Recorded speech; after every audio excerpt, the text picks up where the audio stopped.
It's a very heavy responsibility, and I can promise that all we can do is not to betray, to keep following our path of Pan-African struggle.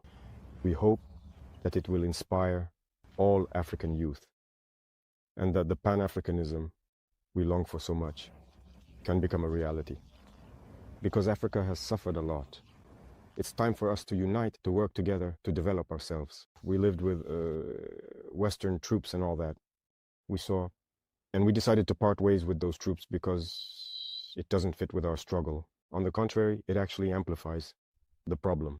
As for the other countries that have separated, I can't speak for them because they made their own decisions to separate. But then President Macron said that he was the one who told them to find a solution and all that. I can't get into that debate. Only they know the truth. But one thing is certain. You can't talk about sovereignty while having another country's army on your soil telling you what to do.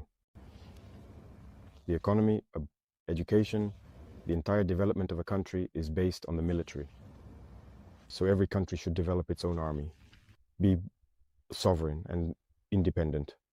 And that's exactly what we are doing. When I look at the case of Burkina, these foreign armies were present, and that contributed to weakening the Burkinabe army. They stopped recruiting. They are the ones who say what volume to recruit. There was more weaponry, equipment and everything. Even back in 1988 under Sankara, we were better equipped than, well, 10 or 20 years later. And in the end, terrorism entered the country. When terrorism arrived, we didn't have an army. We are still suffering from it today. It's in the midst of war that we are now building an army. So it's normal that it takes a bit of time. We are suffering, but we have to build an army. And when we come out of this war, we must come out stronger. That's what I'm saying. Sovereignty begins with the army.